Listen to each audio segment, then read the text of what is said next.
Mensagem do livro Por que tarda o pleno avivamento, de Leonard Ravenhill, uma obra publicada pela editora Betânia. Capítulo 16.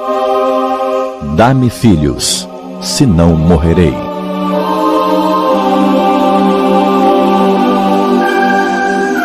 É imprescindível que tenhamos um avivamento, pois as portas do inferno estão escancaradas para esta geração depravada.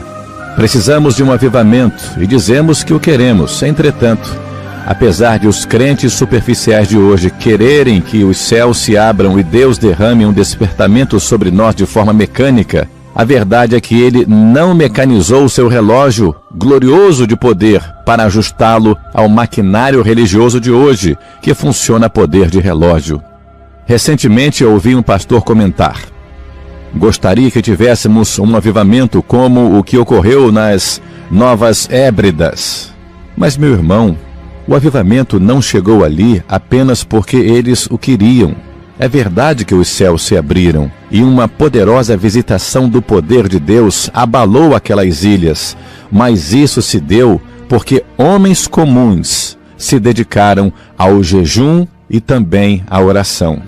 Além disso, colocaram-se perante o trono de Deus e esperaram em lágrimas e lutaram, batalharam. E a visitação veio porque aquele que procurou uma jovem para ser a mãe de seu filho amado encontrou ali um povo de alma pura, com visão espiritual e grande fervor.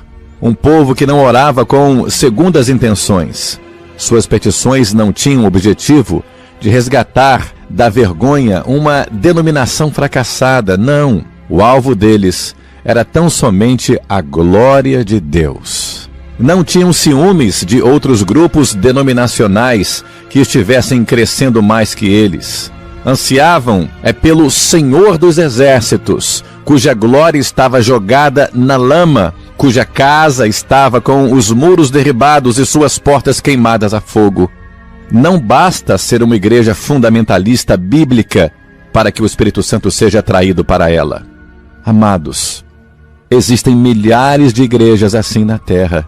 Uma jovem e um jovem de 17 anos podem se achar biologicamente preparados para gerar um filho e podem até estar casados, mas isso, por si só, não justifica a geração da criança. É preciso ver se eles teriam segurança financeira para cuidar de todas as necessidades que surgissem. E será que se encontram suficientemente amadurecidos para criar o menino no caminho em que deve seguir? Se houvesse um avivamento em algumas igrejas, ele acabaria em uma semana. Sabe por quê? Pois onde estariam as mães em Israel para cuidar dos bebês em Cristo Jesus? Quantos de nossos cristãos sabem tirar uma pessoa das trevas e conduzi-las para a luz? Na condição em que algumas igrejas estão, seria desastroso confiar-lhes novos convertidos. Seria o mesmo que colocar um recém-nascido dentro de um congelador. É isso mesmo.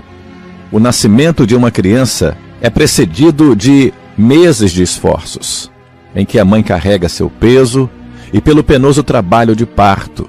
O nascimento de um filho espiritual também é assim. Jesus orou por sua igreja, mas depois, para que ela nascesse, ele teve de entregar a própria vida. Também Paulo orava noite e dia com o máximo empenho pela igreja. Mas não é só isso. Ele sofreu o trabalho de parto em relação a pecadores. E Sião só deu à luz filhos quando passou pelas dores de parto. Embora hoje muitos pregadores estejam por aí clamando: importa-nos nascer de novo. Quantos deles poderiam dizer o mesmo que Paulo? Porque ainda que tivesses milhares de preceptores em Cristo, não terias contudo muitos pais. Pois eu, pelo Evangelho, vos gerei em Cristo Jesus. Então ele os gerou na fé do Evangelho. Ele não diz apenas que orou por eles, mas dá a entender que sofreu a dor de parto por eles. Se o número de nascimentos físicos fosse igual ao de nascimentos espirituais, a raça humana estaria hoje quase extinta. Nós costumamos dizer que para viver a vida cristã é preciso orar muito, mas a verdade é que para orar de fato é preciso viver a vida cristã. Se permanecerdes, pedireis, isto é, orareis.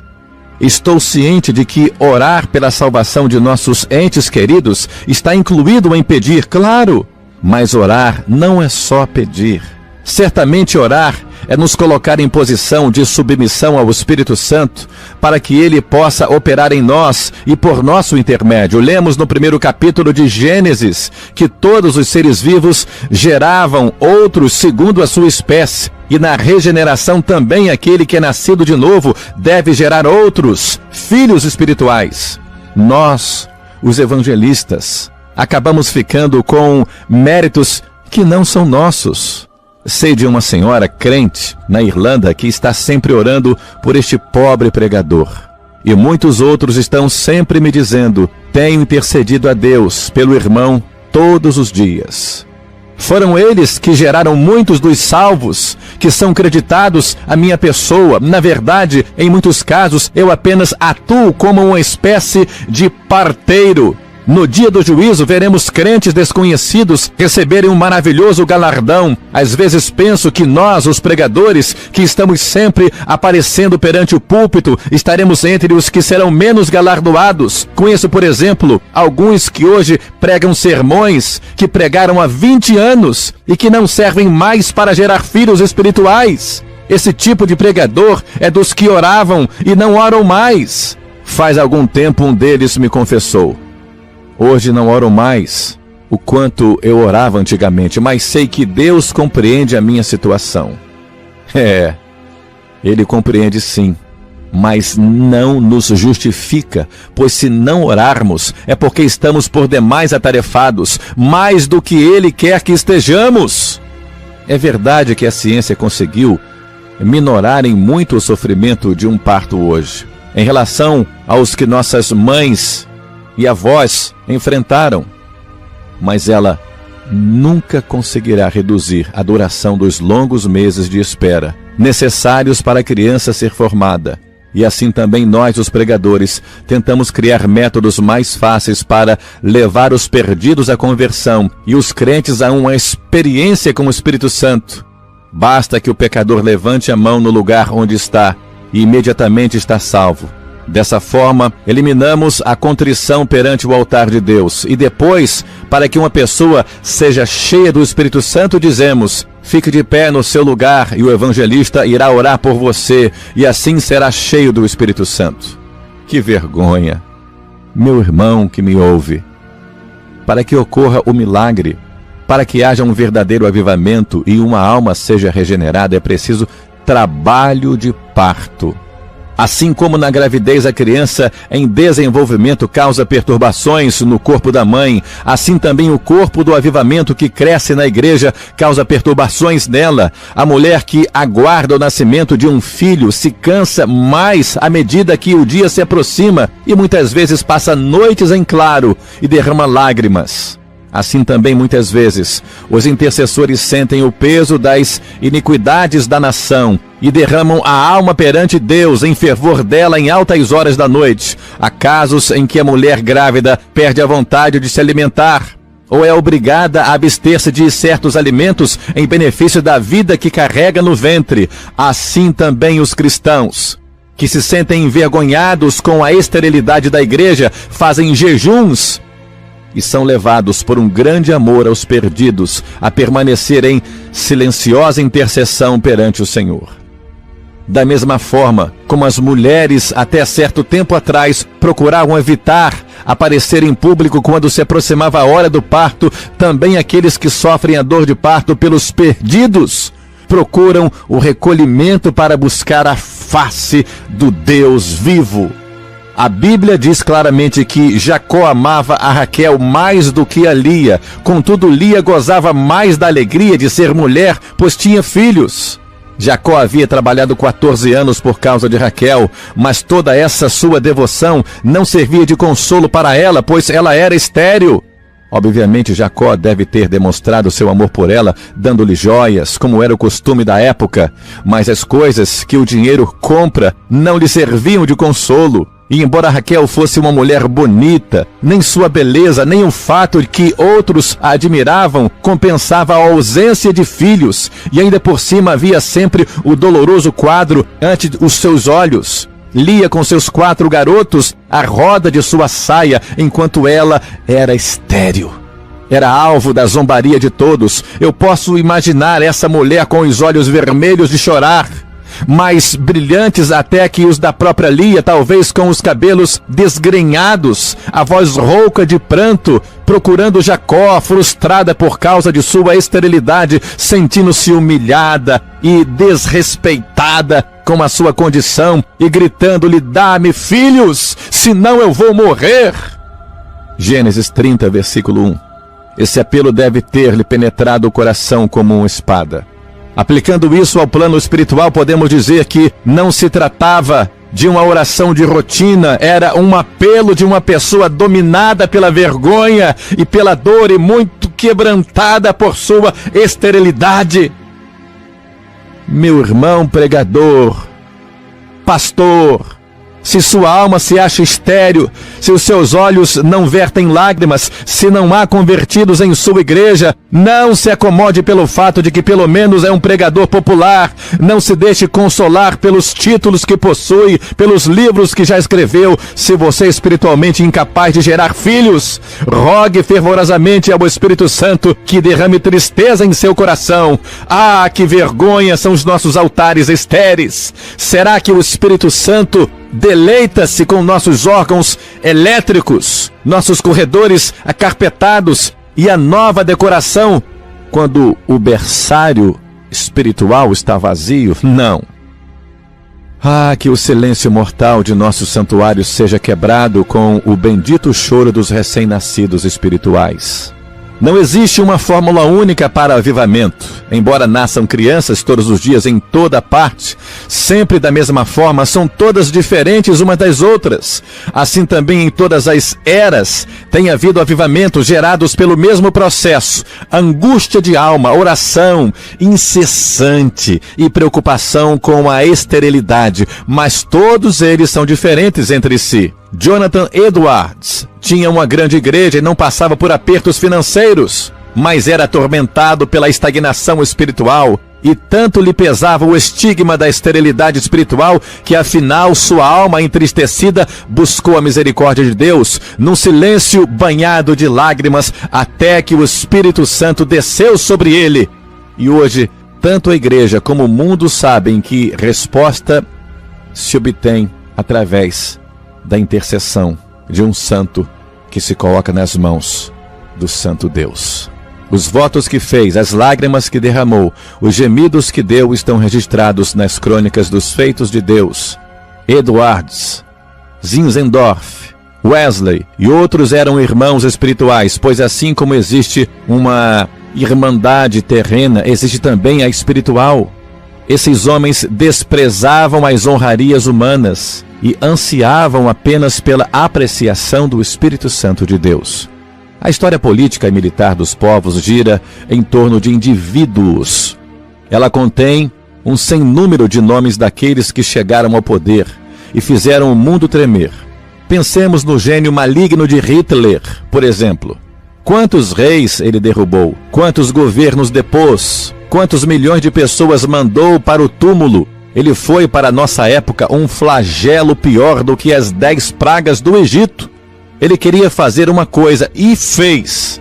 A Bíblia diz que nos últimos dias os ímpios irão praticar impiedade, mas o povo que conhece ao seu Deus se tornará forte e ativo.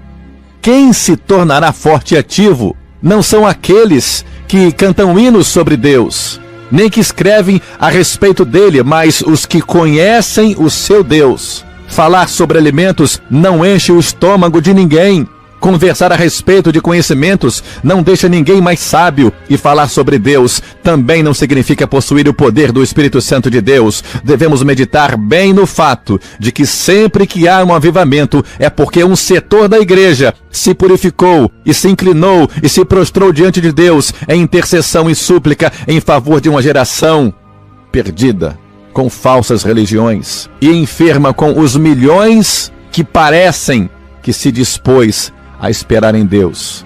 Esperou dias, semanas e até meses, até que afinal o Espírito operou no seu meio e o céu se abriu para derramar as bênçãos do verdadeiro avivamento. Foram as mulheres estéreis da Bíblia que geraram os homens mais nobres das Escrituras.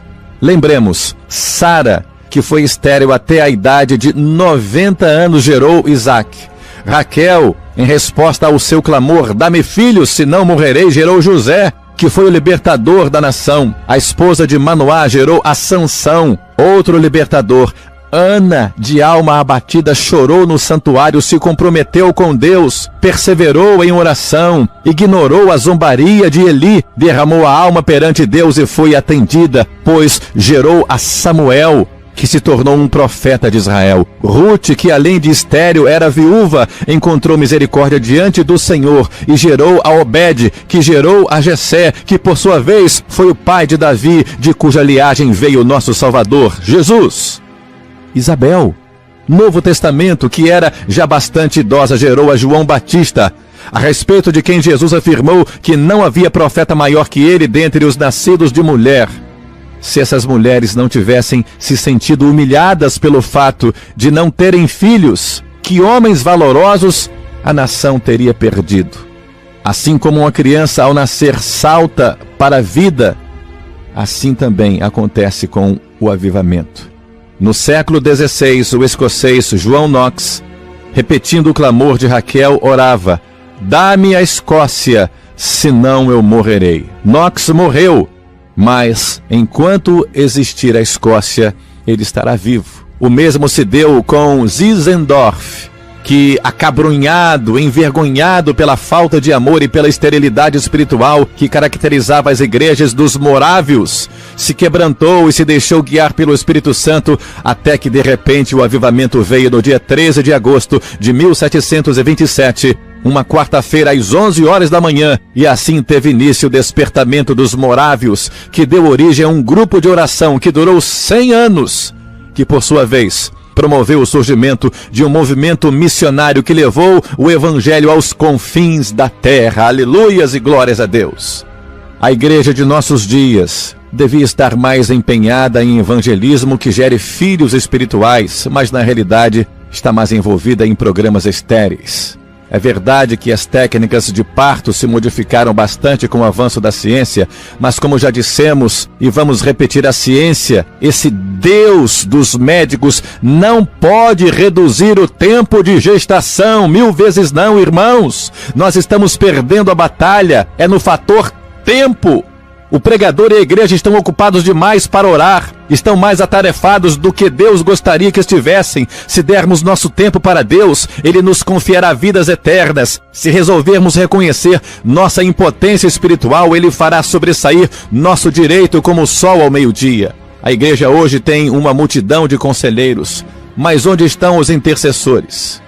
Embora ela possa se gabar de que nunca em sua história teve, em termos numéricos, uma frequência tão grande, ela tem que admitir também que nunca teve um número tão baixo de novos nascimentos legítimos, nascimentos espirituais. O rol das igrejas está aumentando, mas não necessariamente o reino de Deus. Conheço uma família cujos filhos são todos adotivos. Acho que muitos dos pregadores hoje estão adotando filhos mais que gerando. O adversário da multiplicação é a estagnação. Quando os cristãos se preocuparem por não estar gerando filhos espirituais, e quando ficarmos cansados de nossa esterilidade de alma, então começaremos a vibrar com um temor santo, e a orar com um fervor santo, e a gerar com uma santa fertilidade. Na empresa de Deus não se fazem liquidações, pois o preço do avivamento é sempre o mesmo: o trabalho de parto e o tempo que se precisa para a geração e a gestação de uma vida espiritual. Não há dúvida de que esta geração em ruínas precisa de um avivamento do alto. Estou bem ciente de que alguns, pelo fato de estarem adormecidos, irão escudar-se na soberania de Deus e dizer: quando Deus decidir operar o avivamento, Ele virá. Isso é verdade, mas não toda a verdade.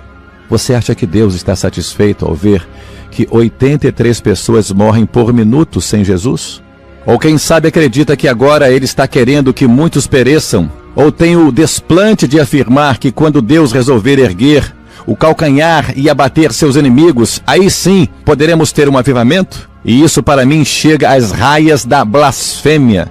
Se isolarmos um trecho de um versículo, retirando do seu contexto, podemos provar pela Bíblia o que quisermos. Vejamos, por exemplo, o texto que diz: ora, aquele que é poderoso para fazer infinitamente mais do que tudo quanto pedimos ou pensamos. E paramos aí. O sentido dele será: Deus pode fazer tudo, mas ainda não se deu ao trabalho de fazer. Citando esse verso assim, impropriamente atribuímos a Deus a culpa pelo fato de ainda não termos experimentado um avivamento. Mas vamos concluir o texto: poderoso para fazer, conforme o seu poder que opera em nós. Agora o sentido é o de que o canal para o recebimento da bênção está bloqueado. Deus não pode abençoar esta geração porque a igreja não tem poder. Então, se não temos um avivamento, a culpa não é de Deus, é nossa. Finney afirma: o avivamento está contido em Deus. Portanto, podemos gozar de um despertamento espiritual conforme o seu poder que opera em nós, pois receberemos poder ao descer sobre nós o Espírito Santo. E não se trata de poder para realizar milagres, pois os discípulos já os realizavam antes mesmo do Pentecostes. E também expulsavam demônios. Também não é poder para organizar, nem para pregar, nem para traduzir a Bíblia, nem para conquistar novas terras para o Senhor. Tudo isso é válido, mas será que temos o poder do Espírito Santo, poder para restringir a força do diabo, para destruir fortalezas e obter o cumprimento das promessas? O que o inferno mais teme, senão uma igreja ungida por Deus, dinamizada pela oração?